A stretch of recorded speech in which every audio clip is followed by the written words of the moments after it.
up, everybody? This is Fred Richani of TSC News. I was here getting ready to recap WWE Monday Night Raw for February 8th, 2016.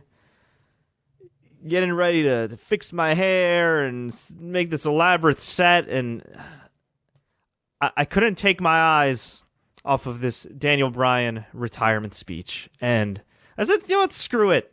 I'm going to keep my beard a little scruffy tonight. I'm going to leave my hair down a little bit tonight in honor of Daniel freaking Bryan, a.k.a. Bryan Danielson, a.k.a. a future Hall of Famer, a.k.a. future Wrestling Observer Hall of Famer, a.k.a. one of the greatest superstars of all time.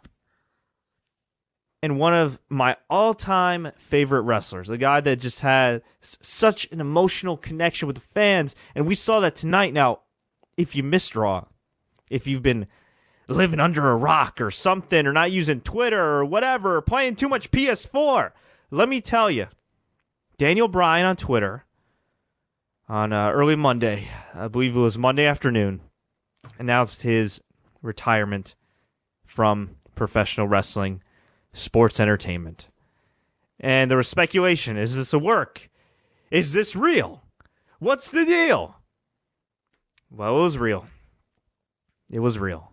And I could sit here and I can recap about how they horribly booked Roman Reigns yet again, which they did, oh, by the way, where he just kind of got his ass whooped by Brock Lesnar and watched his best friend Dean Ambrose get beat up. And then after Dean Ambrose low-blowed Brock Lesnar, Roman just smiled and walked away and was holding his arm.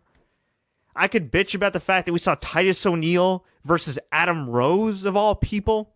And Adam Rose calling himself the... what did he call it? The mongoose? The maximum mongoose? Something stupid that involved mongoose. I could sit and complain and say, oh my God, really? Dudley's turning heel against the Usos? What? I could complain about a 46-year-old man being WWE World Heavyweight Champion in 2016, but no. I'm going to sit here and I'm going to give credit where credit's due. WWE did right by Bryan Danielson and his family and friends tonight.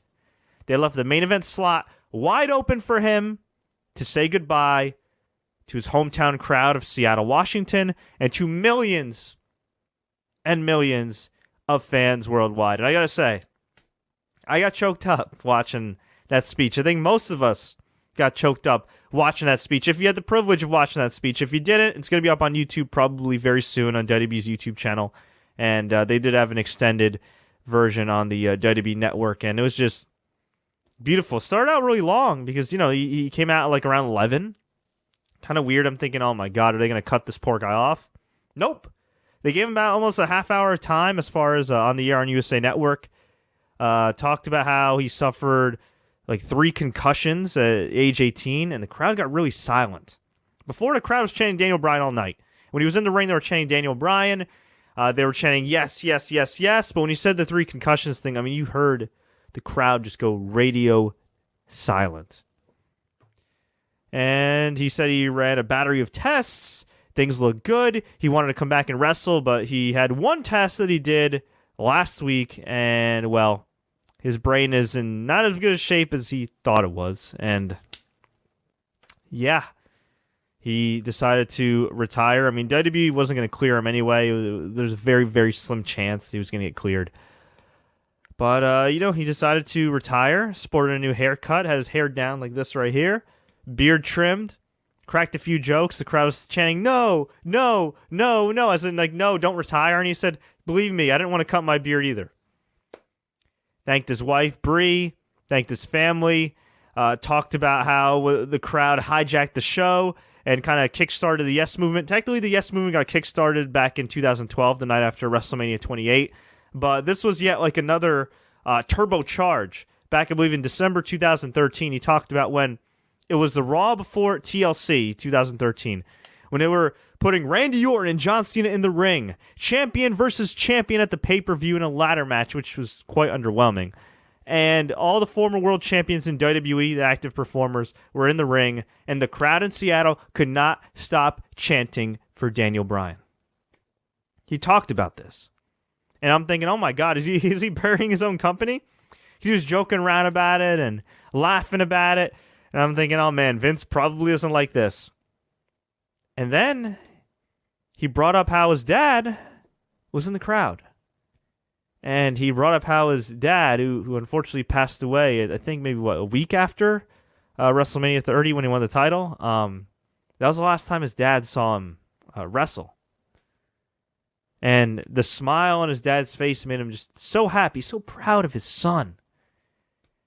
And Daniel got emotional, and rightfully so. And he just, the motif, the reoccurring theme of this speech, the one word he kept bringing up was grateful and gratitude. And he thanked wrestling for meaning the love of his life. Because of wrestling, he met the most beautiful woman in the world, and he was grateful. Because of wrestling, he got to travel the world. He was grateful. Because of wrestling, he got to meet so many great fans, work with so many great people, got to touch so many children's lives like Connor McCulloch. And it was just a beautiful speech. Just a beautiful speech, and then he ended it with saying, I'm grateful. And tomorrow, I start a new chapter in my life. But tonight, one last time, I'm still a wrestler. So let's get one more yes chant. And they did the yes chant, celebrated, shook hands with almost every fan in the front. I mean, he was going all over the place, all over the arena. It was awesome. He hugged his mom. He hugged his mother-in-law, Kathy Kalache, who's Brie Bella's mom. Hugged his sister, hugged his friends. Man, and then they had the extended celebration on WWE Network, which wasn't anything elaborate. It was essentially, the entire roster, including Vince McMahon, Stephanie, and Triple H came out clapping for him. He ended up embracing Byron Saxton, Michael Cole, who just gut punch. Michael Cole said, "I love you, kid." Hugged JBL.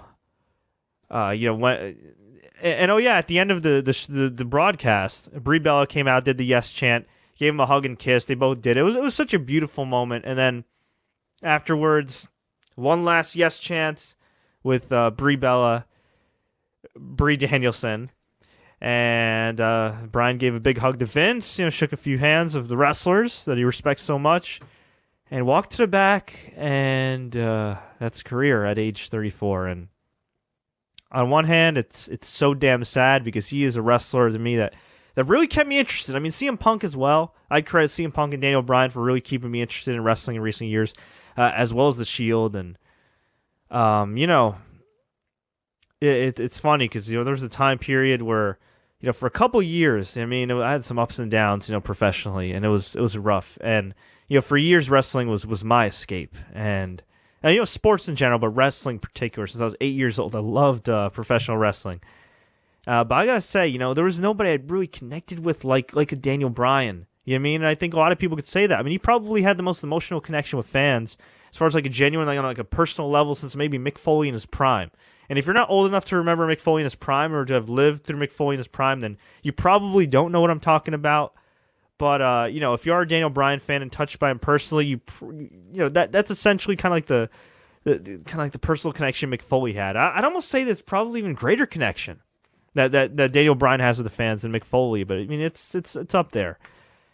And what can I say? He kept me interested. He kept me hooked. He kept me going. And even though I'm not a wrestler, I'm a broadcaster, and obviously trying to take my career to the next level. And just seeing him overcome the odds and take things to new heights, and overcoming the size requirements. And he mentioned that, that it was amazing how a crowd made a guy that's 5'8", and 190 pounds, feel like Superman. And yeah, I mean, I'm really gonna miss Daniel Bryan, and I think a lot of us are. I think most of us are. Hopefully, all of us are. You should. We just very rarely do you get a guy in sports, whether it be a predetermined sport or a real sport, be as genuine as the person that they are when the cameras are rolling. Be as genuine as what am I trying to say here?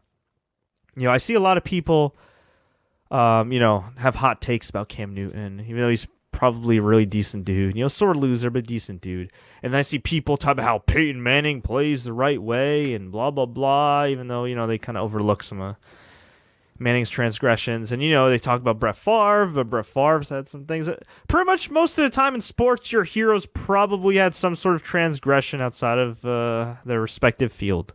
I mean, John Jones just got freaking arrested again or cited again, whatever. But, you'll get Daniel Bryan, a guy who's kept his nose clean, who's presumably been drug-free his entire career. A guy who always is honest, goes out of his way to embrace the fans, and makes no bones about his celebrity. He owes it all to the fans, and he admitted that. And yeah, I mean, you never hear about this guy getting in trouble. You never hear about this guy causing a commotion. I mean, he's just a down to earth dude. I haven't met him before. I've seen him live a number of times. I wish I have, but I know a lot of people that have met him, and they all say just glowing great things about him. And he is one of those rare people in wrestling or sports, whatever, who he's literally, what you see is what you get. What you see on TV is a genuine dude, a class act that you can make the argument the wrestling business didn't deserve. And in real life, Bryan Danielson, just from an outsider's perspective, and from, again, knowing people that know him very well, just a phenomenal dude, a great dude in the ring, out of the ring, and I just wish him the very best. So I just want to say right now, on behalf of all the fans that watch TSC News, that listen to TSC News, thank you, Daniel Bryan. Thank you so much for the memories. Thank you so much for the great matches. Thank you so much for inspiring me and countless people. And I pray to God that you have a wonderful life, that, knock on wood, you don't suffer any true long-term serious side effects of your concussions. I hope you can start a beautiful family with Bree, and that you can continue to contribute to this business in a positive way, either as a trainer, commentator, you name it. I mean, this guy's so smart. This guy's such a great wrestler, and he's got such a great mind for the business. This isn't the end. This isn't the end, Brian. This is just the beginning.